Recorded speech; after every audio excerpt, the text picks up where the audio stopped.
নমস্কাৰ মই অভিনন্দন আপোনাক সকলোলৈ মোৰ ইউটিউব চেনেল অবিছ কমাৰ্চ জ্ঞানৰ স্বাগতম জনাইছোঁ। যোৱা ভিডিঅ'ত মই হোল্ডিং কোম্পানী কনসেপ্ট আৰু কিছুমান টাৰ্ম আমি ডিসকাস কৰিছিলোঁ। আজি আমি হোল্ডিং কোম্পানী প্ৰেক্টিকেল প্ৰব্লেম কৰিম। আৰু আপোনালোকে যদি এতিয়াও মোৰ চেনেল সাবস্ক্ৰাইব কৰা নাই প্লিজ সাবস্ক্ৰাইব লাইক আৰু শ্বেয়াৰ মাই চেনেল অবিছ কমাৰ্চ জ্ঞান। সো আহক আমি স্টাৰ্ট কৰোঁ। সো এইটোৱে হ'ল আজি আমি প্ৰেক্টিকেল প্ৰব্লেম হোল্ডিং কোম্পানীৰ। এইটো মই যোনটো প্ৰেক্টিকেল প্ৰব্লেম লৈছোঁ এইখন কিতাপ হ'ল বিবি নামৰ আমাৰ বিবি দাম ছাৰৰ হোল্ডিং কোম্পানীৰ। এইটো ইলাষ্ট্ৰেশ্যন 13। এইটো মোৰ কিন্তু পুৰণা বুক হয়। আপোনালোকৰ নতুন বুকত আপোনালোকে এইটো প্ৰব্লেমটো চাই ল'ব। চাওক ইয়াতে কি দিয়া আছে, H limited acquired 8,000 shares of S Limited on 30th June 2015. Their balance sheet as at 31st December 2015 were as follows. চাওক ইয়াতে কি ফাৰ্ষ্ট লাইনটো কি দিয়া আছে চাওক, H limited acquired 8,000 shares of S Limited on ডেটটো দিয়া আছে চাওক। সো ইয়াতে কিন্তু আপোনালোকে এটা বস্তু আপোনালোকে পুৰা পেন্সিল দি আপোনালোকে এক্সামত কিন্তু মাৰ্ক কৰি যাব। ইয়াত চাওক আপুনি প্ৰথম লাইনতে আপুনি ডেটটো পাই গ'লে যে কেতিয়া একুৱাৰ কৰিছিলে এইচ লিমিটেডে 30th June 2015 আৰু বেলেন্স শ্বীট ডেট কেতিয়া আছে 31st December 2015। সো তাৰমানে কেতিয়া কৰিছে মিডল অফ দ্য ইয়াৰ, তাৰমানে জুনত কৰিছে। য'ত কি হ'ব মই যোৱা ভিডিঅ'ত কৈছিলোঁ যদি মিডল অফ দ্য ইয়াৰত যদি একুৱাৰ কৰি তেতিয়া কি হ'ব আমি চাব লাগিব যে প্ৰি আৰু পোষ্ট একুইজিশ্যন পিৰিয়ডটো। তাৰমানে কি হ'ব যে কেতিয়া একুৱাৰ কৰিছে 30 জুন। সো 30 জুন যদি একুৱাৰ কৰে তেতিয়াহ'লে প্ৰি কি হ'ব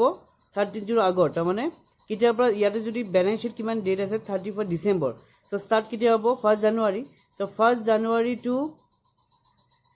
30 জুন কি হ'ব আপোনাৰ 6 মাহ আৰু জুলাই টু ডিচেম্বৰ কি হ'ব আপোনাৰ 6 মাহ। সো 30 জুনৰ আগৰখিনি কি হ'ব প্ৰি ইকুৱেশ্যন পিৰিয়ড আৰু 30 জুনৰ পিছৰখিনি কি হ'ব পোষ্ট ইকুৱেশ্যন পিৰিয়ড। এতিয়া সব বেলেন্স শ্বীট, এইটো বেলেন্স শ্বীট দিয়া আছে এইচ লিমিটেড আৰু এছ লিমিটেড আপোনাৰ একেলগে দিয়া থাকিব, আপোনালোকে কনফিউজ নহ'ব। সো ইয়াতে কি দিয়া আছে চাওক, শ্বেয়াৰ কেপিটেল কিমান, ইকুইটি শ্বেয়াৰ্ছ অফ ₹10 ইটছ কিমান আছে 2 লাখ আৰু 1 লাখ। সো এতিয়া চাওক কি দিয়া আছে যে H limited acquired 8,000 shares 8,000 shares H limited acquire কৰিছে আৰু এছ লিমিটেডৰ তাত কিমান আছে 1 লাখ ৰুপিজৰ শ্বেয়াৰ আছে। সো এইটো হ'ল আপোনাৰ এমাউণ্ট। সো শ্বেয়াৰ কিমান হ'ব আপোনাৰ পাৰ ভেলু কিমান দিছে 10। সো 1 লাখ ডিভাইড বাই 10 কৰক কিমান হ'ব 10,000 shares। সো এছ লিমিটেডৰ তাত কিমান শ্বেয়াৰ আছে 10,000 shares। সো 10,000 sharesৰ ভিতৰত 8,000 এইচ লিমিটেড লৈছে আৰু বাকী যিখিনি 2,000 থাকিলে সেইখিনি কোনে ল'ব মাইনৰিটি ইণ্টাৰেষ্ট।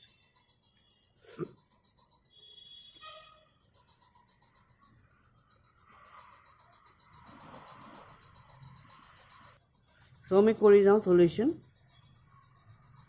যে পইণ্ট নম্বৰ 1টো কি হ'ব আপোনাৰ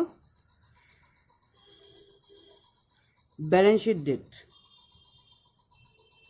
আমি লিখি ল'ম বেলেন্স শ্বীট ডেট কিমান আছে আমাৰ 31st December 2015। তাৰপিছত 2 নম্বৰটো আমি লিখিম একুইজিশ্যন ডেট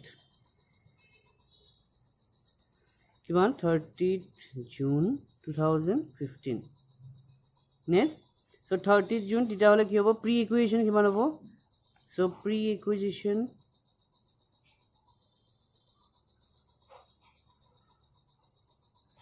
কিমান হ'ব pre equation period 1/1/2015 to 30th June 2015 6 months আৰু পোষ্ট ইকুৱেশ্যন পিৰিয়ড আমাৰ কিমান হ'ব জুলাই 2015 to 31st December 2015 কিমান হ'ব 6 months। নেক্সট আমাৰ আহিব কিমান শ্বেয়াৰ আছে চাওক। নেক্সট আমি চাম শ্বেয়াৰ কিমান আছে। সো এতিয়া এইচ লিমিটেড একুৱাৰ্ড হাউ মাচ 8,000 shares। আমি যদি ফ্ৰেকশ্যন কৰোঁ কি হ'ব 8,000 ডিভাইড বাই 10,000 10,000টা শ্বেয়াৰ কিমান হ'ব এইটো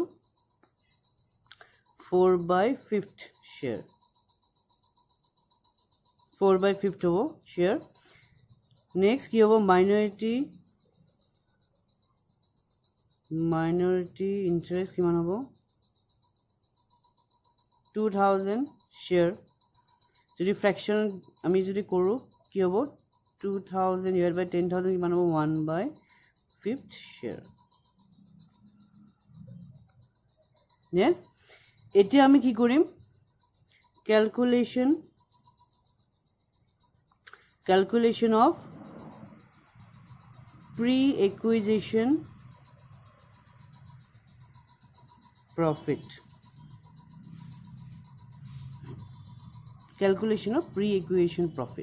এতিয়া আমি adjustment চাও কি দিয়া আছে এটো সা adjustment আমাৰ দিয়া আছে যে on 1/1/2015 the profit and loss statement and general reserve of S limited showed credit balance of rupees 8000 and 20400 respectively so point number 8 কি কৈছে যে 1st January 2015 ত কি balance দেখায় যে profit and loss account general reserve কিমান 8000 আৰু 20400 so definitely এই দুটা amount কি হ'ব আমাৰ pre কাৰণ কিয় চাও কেতিয়া acquire কৰিছে 30 June আৰু আপোনাৰ 1st January 2015 ত কিমান আছে balance 8000 আৰু 20400 so H limited কাৰণে এই দুটা amount কি হ'ব আপোনাৰ pre so আমি এটা কৰিম general reserve কিমান আছে চাও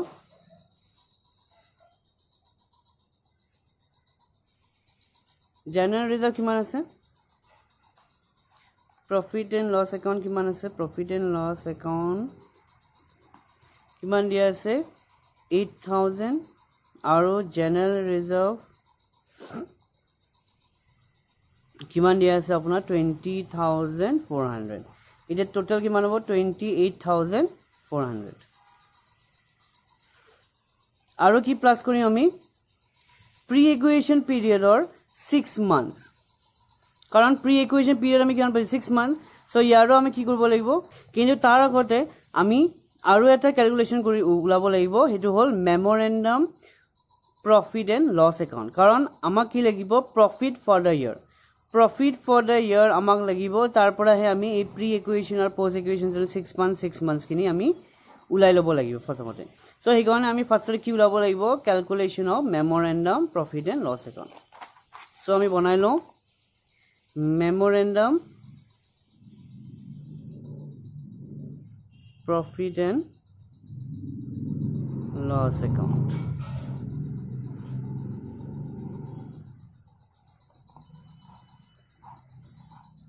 so কিয় আমি বনাব লগা হল কাৰণ ইয়াতে কি দিয়া আছে opening আপোনাৰ কি দিয়া আছে balance দিয়া আছে আৰু আপোনাৰ closing balance কিমান দিয়া আছে যোনটো balance sheetৰ হেতু কি হ'ব আপোনাৰ closing balance so হে কাৰণে আমি প্ৰথমতে উলাব লাগিব profit for the year তাৰ মানে during the year 2015 ত কিমান profit হৈছে আমি এটো উলাব লাগে কাৰণ তো opening balance দিয়া আছে আৰু closing balance ইয়াতে দিয়া আছে so হে কাৰণে আমি ফাৰ্ষ্টতে কি উলাব লাগিব memorandum profit and loss account to calculate the profit for the year so এটো কি হ'ব particular amount আৰু কি হ'ব এটো particular so আমি জানো always credit balance হয় profit and loss account so কি হ'ব by balance bd কিমান হ'ব আমাৰ balance bd 8000 আৰু 20400 কিমান হ'ব 28400 আৰু to balance cd কিমান হ'ব যোনটো closing কিমান হ'ব আপোনাৰ 30 আৰু কাৰণ আমি s2 চাম so 30000 আৰু 10000 কিমান হ'ব 40000 so by profit for the year কিমান হ'ব 11600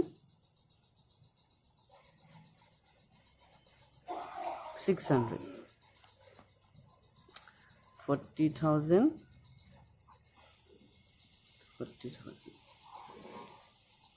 so আমাৰ profit for the year পালো কিমান 11600 so এতিয়া 11600 আমি কি কৰিম profit ফৰ প্ৰি একুইজিশ্যন আমি ওলাই ল'ম প্ৰি একুইজিশ্যন পিৰিয়ড আমি ওলাই ল'ম কিমান হ'ব 11600 ইনটু 6/12 5800 আৰু profit for post acquisition period 11600 6/12 কিমান হ'ব আমাৰ 5800 বুজি পালে নিশ্চয় আমি আমাৰ যদি এনেকুৱা আপোনাৰ কোৱেশ্চন দিয়া থাকে যে ওপেনিংও দিয়া আছে আৰু ইফালে বেলেন্স शीटও দিয়া আপোনাৰ বেলেন্স দিয়া আছে প্ৰফিট এণ্ড লছ একাউণ্ট বা জেনাৰেল ৰিজাৰ্ভ তেতিয়াহ'লে আপোনালোকে কি কৰিব লাগিব first prepare memorandum profit and loss account to know the profit for the year So আমি profit for the year আমি উলাই ললো কিমান পালো 11600 so ইতে 11600 আমি কি কৰিম কাৰণ ইটো মিডল অফ দা ইয়াৰত এইচ লিমিটেডে একুৱায়াৰ কৰিছে so আমি প্ৰি একুইজিশ্যন পিৰিয়ড আৰু পোষ্ট একুইজিশ্যন পিৰিয়ড আমি 11600 আমি কি কৰিম ডিস্ট্ৰিবিউট কৰি দিম so 5800 আমি পালো এতিয়া আমি কি কৰিম যেতিয়া আমি ক্যালকুলেশন কৰিম যে প্ৰি একুইজিশ্যন পিৰিয়ড তেতিয়া এই প্ৰি একুইজিশ্যনৰ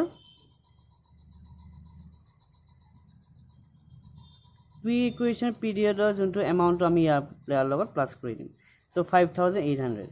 তো কিমান হ'ব 34200 so এই 34200 এতিয়া আমি কি কৰিম ডিস্ট্ৰিবিউট কৰিম এইচ লিমিটেড কিমান পাব 34200 ইনটু কিমান আছিল আমাৰ 4/5 share 4/5 আৰু মাইনৰিটি ইন্টাৰেষ্ট কিমান হ'ব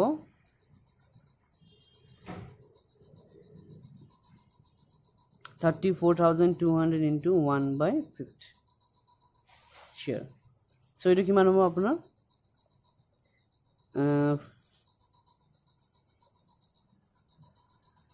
27360 আৰু এটো কিমান হ'ব 6840 বুজি পাইছানে কাৰণ আমি প্ৰি ইকুৱেশ্যন প্ৰফিটটো আমি এইচ লিমিটেড আৰু মাইনৰিটি ইন্টাৰেষ্টৰ মাজত আমি কি কৰিব ডিস্ট্ৰিবিউট কৰিব লাগিব আৰু আমি জানো যে এইচ লিমিটেড কিমান একুৱায়াৰ কৰিছিল 4/5 share আৰু মাইনৰিটি ইন্টাৰেষ্ট কিমান শেয়াৰ একুৱায়াৰ কৰিছে 1/5 সো হেওঁতৰ এই একুৱায়াৰ কৰা শেয়াৰৰ অনুসৰি আমি কি কৰিম এই প্ৰফিটটো আমি ডিস্ট্ৰিবিউট কৰি দিম এতিয়া আমি কি কৰিম calculation of post acquisition period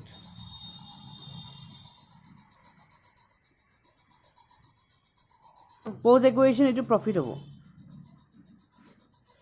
আপোনাৰ calculation of post acquisition profit আপুনি কি কৰিব পাৰে ডাইৰেক্টলি কিমান হ'ব আমাৰ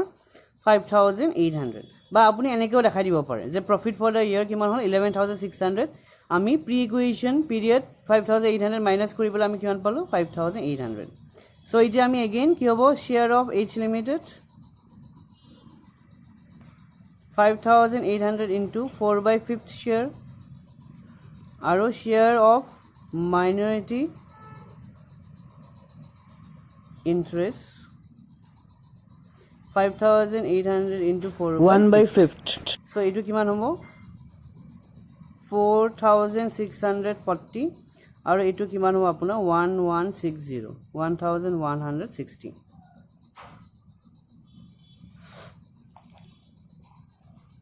এতিয়া আমি উলাম calculation of minority interest calculation of minority interest so কি হ'ব first paid up value of shares held by minority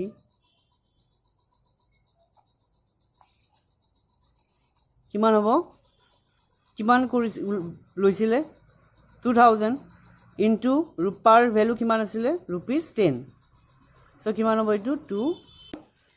আৰু per value কিমান আছে 10 so কিমান হ'ব 20000 plus pre acquisition period আছিলে pre acquisition profit কিমান আমাৰ কিমান আছিলে pre-acquisition profit কিমান আছে 6840 6840 আৰু post আমাৰ কিমান আছিল post acquisition profit আমি কিমান পাইছিলো 1160 so total আমাৰ কিমান হ'ব 28000 total আমাৰ কিমান হ'ব 28000 next আমি calculation কৰিম calculation of interest acquired by H limited এতিয়া আমি H limited or আমি এটা sum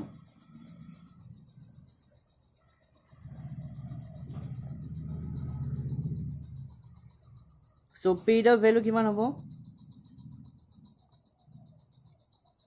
paid up value of shares held by H limited কিমান কৰিছিলে 8000 into 10 কিমান 80000 আৰু plus only pre-acquisition আহিব only pre-acquisition period আহিব কিমান sorry profit pre-acquisition profit কিমান পাইছিলো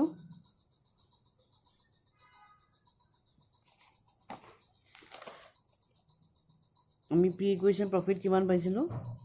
27360 20 আমি কৰিলে কিমান পাম 8 9 10 1,07,360 1,07,360 পালো এতিয়া আমি কি উলাম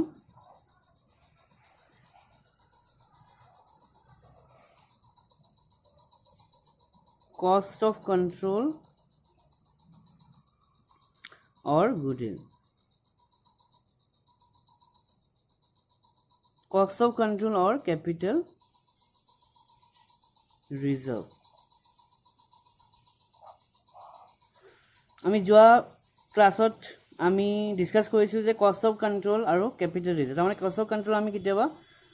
goodwill বুলিও কওঁ so কি হ'ব goodwill আৰু capital reserve arise হৈছে নাই আমি এটো ফাৰ্স্ট আমি এতিয়া ক্যালকুলেট কৰিম এতিয়া কিমান একুয়াৰ কিমান কৰিছে সব কিমান ইন্টারেস্ট H limited পাইছে 1,07,360 কিন্তু কিমান কষ্ট অফ ইকুয়েশন মানে কিমানত কিমান পে কৰিছে তেওঁ H limited কিমান পে কৰিছে S limited ৰ শেয়াৰ কিনিবৰ কাৰণে 96000 ইনভেষ্টমেন্ট কিমান কৰিছে আমি এতিয়া চাম ইনভেষ্টমেন্টত চাও কিমান কৰিছে H limited 96000 পে কৰিছে S limited এই 8000 shares S limited 8000 share একোৱাৰ কৰিছিলে সো তাৰ কাৰণে কিমান 96000 পে কৰিছিল কিন্তু আসলতে ইন্টাৰেস্ট কিমান আমি যেটা ক্যালকুলেট কৰি পালো কিমান আছে 1,07,360 কিন্তু তেওঁ কিমান পে কৰিছে only 96000 তাৰ মানে কমকে পে কৰিছিলে সো কমকে পে কৰিছে সো কমকে পে কৰাৰ কাৰণে আমি কি কৰো কি এৰাইজ হয় ক্যাপিটাল ৰিজাৰ্ভ সো কি হ'ব ইয়াতে সো amount of interest কিমান 1,07,360 minus কি হ'ব cost of acquisition so cost of acquisition 96000 so তাৰ মানে 11,360 কি হ'ব আমাৰ capital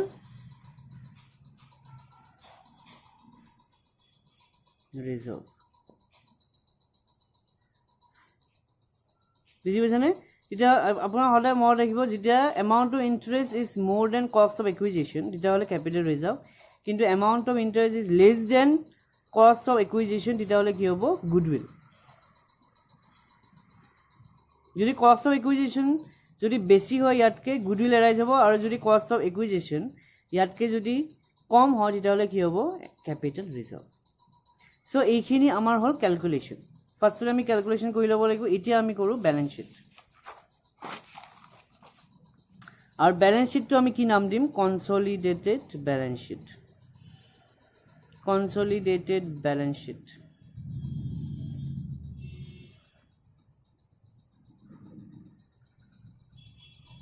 of H Limited and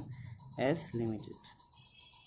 as on 31st/12/2015 so আমি কি কৰি balance sheet consolidated balance sheet means H আৰু S Limited তাৰমানে কম্বাইন কৰি এতিয়া আমি balance sheet কাৰণ holding company so holding company to hold koi rakhise H Limited S Limited or goti share jeta acquire koi loise teta hole ki hobo S or jikhini jiman assets or liability ase sob ki hobo H Limited or assets or liabilities hobo so he karone eta ami jeta balance sheet bana ami consolidated balance sheet bana mane ek log kori bela ami ki korim H or S or goti khini ami ek log plus kori bela ami eta balance sheet banam eta ahok ami balance sheet banao so point number 1 ki hobo equity and liabilities আমি কিন্তু vertical balance sheet হে আমি বনাম এটো মন ৰাখিব shareholders fund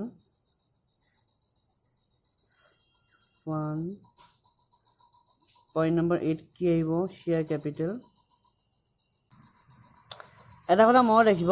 share capital কিন্তু আমি H Limited দৰে লম কাৰণ S Limited কিয় নলও কাৰণ S Limited already H Limited আৰু minority shareholder minority interest already acquire কৰি লৈছে সো এই কাৰণে আমি যেটা balance sheet consolidated balance sheet only H Limited দৰে আমি শেয়াৰ ইনক্লুড কৰিম সো কিমান আসলে 20000 ইকুইটি shares rupees 10 each কিমান হ'ব 2 lakhs নেক্সট আহিব minority interest so minority interest ami calculation kori kiman paisu 28000 so 28000 ami bahai dim next point number 2 point number sheet ki aibo reserve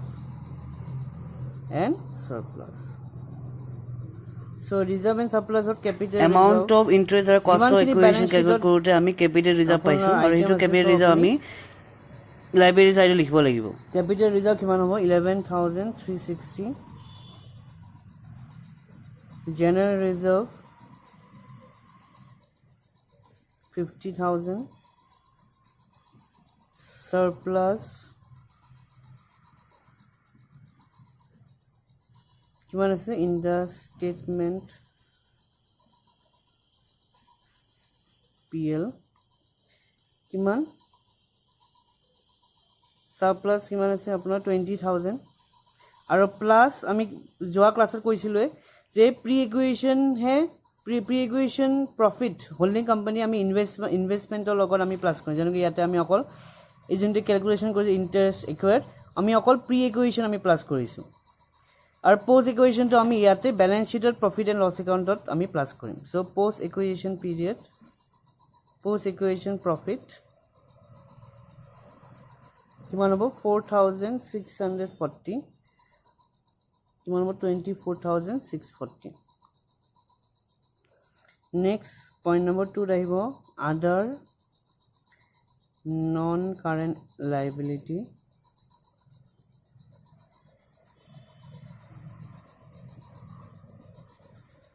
pension fund so pension funder both H Limited কিমান আছিল 10000 আৰু S Limited দুটা আহিব S Limited কিমান 16000 26000 next point number 3 কি আহিব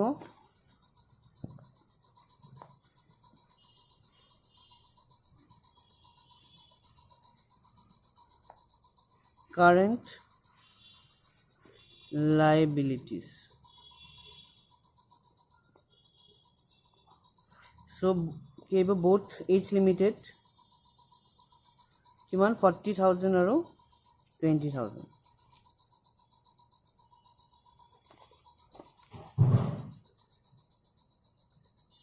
40,000 আৰু S লিমিটৰ কিমান হ'ব 20,000 সো টোটাল কিমান হ'ব 60,000 কিন্তু আমি ডাইৰেক্টলি আমি আমাৰ 60,000 নিলিখো কাৰণ ইয়াতে এটা কন্ডিশন আছে যাওক এডজাস্টমেন্টত কি দি আছে point number B creditors of S limited include rupees 2,000 due to H limited creditors of S limited include rupees 2,000 due to H limited তাৰমানে কি কৈছে যে S ৰ যিখিনি ক্ৰেডিটৰ আছে হেতু আকৌ তাৰমানে H ক কিমান টকা দিব আছে সেই ক্ৰেডিটৰ্ছৰ মাজত S ৰ যিখিনি ক্ৰেডিটৰ আছে তাৰে ক্ৰেডিটৰ H limited এজনৰ ক্ৰেডিটৰ আছিল আৰু তেওঁ কিমান টকা দিব লগা আছিল 2,000 কিন্তু যেহেতু এটা কনসলিডেটেড ব্যালেন্স শীট যেহেতু H লিমিটেডে S লিমিটেডৰ একোৱে কৰি ললে আৰু যেতিয়া আমি কনসলিডেটেড ব্যালেন্স শীট বনাম তেতিয়া কি হ'ব কাৰণ ক্ৰেডিটৰ্ছ অফ S লিমিটেড মানে কি হ'ব S লিমিটেডৰ যদি H ক্ৰেডিটৰ হয় তেতিয়া হলে H ৰ কাৰণে S কোন হ'ব ডেটৰ সো ইটা যেতিয়া আমি কনসলিডেটেড ব্যালেন্স শীট বনাম তেতিয়া হলে এটা কোম্পানীৰে যদি ডেটৰ আৰু ক্ৰেডিটৰ কিটা হ'ব না একে যদি এটা কোম্পানীত এজন ক্ৰেডিটৰ এজন ডেটৰ কিটা হ'ব নোৱাৰে সো সেই কাৰণে আমি এইটো কি কৰিম যে দুয়ো ফালৰ পৰা মানে ক্ৰেডিটৰ্ছ আৰু ডেটৰ ফালৰ পৰা এই 2,000 টো আমি কি কৰিম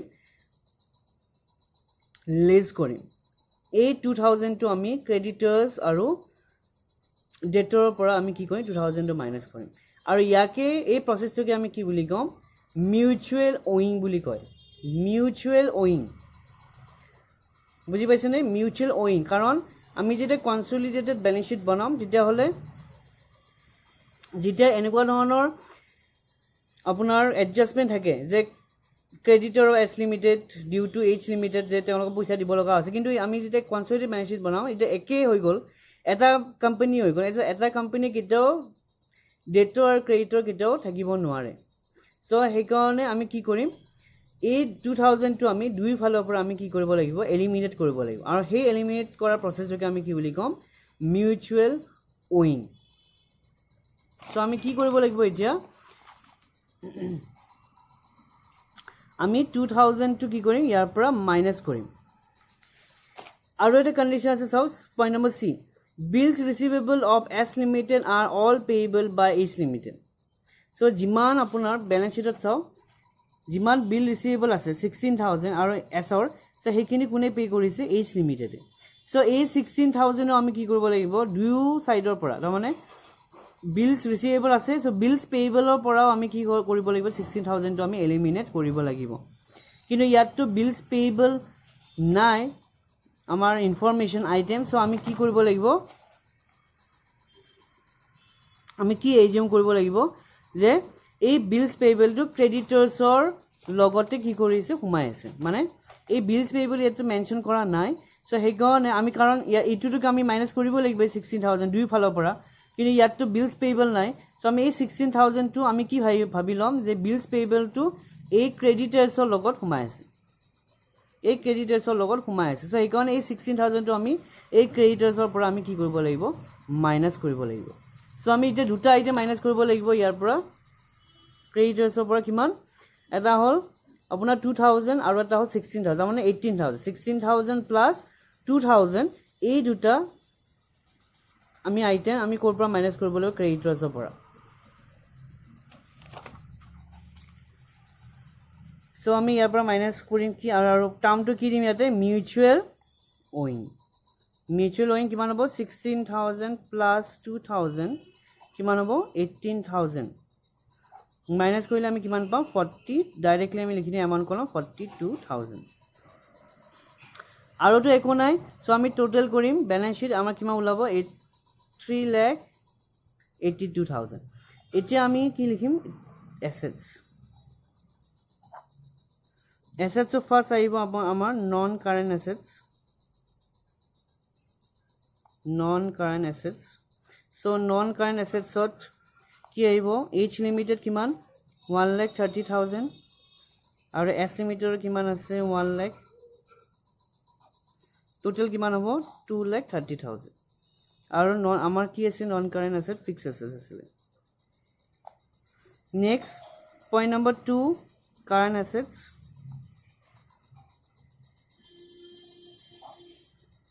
কাৰেণ্ট এছেটছ কি হ'ব বিলছ ৰিচিভেবল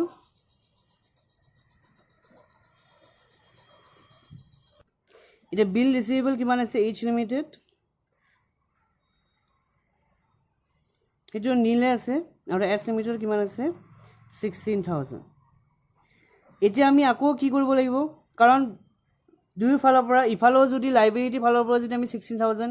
মাইনাস কৰিছিলো আমি বিল ৰিচিভেবলৰ পৰা আমি কি কৰিব লাগিব মিউচুৱেল ওয়িং 16000 মাইনাস কৰিব লাগিব 16000 আমি কি কৰিব লাগিব মাইনাস কৰি তো ইয়াতে কি হ'ব আমাৰ নীল 16000 minus 60000 নীল নেক্সট কি আহিব আমাৰ বি আদাৰ current assets other current assets কি হ'ব H limited 94000 S limited কিমান হ'ব 60000 so total কিমান হ'ব 154000 আৰু আমি মিউচুৱেল ওয়িং কিমান কৰিম কাৰণ ইয়াত লিখিছিলে নহয় যে creditors of S limited is due 2000 due to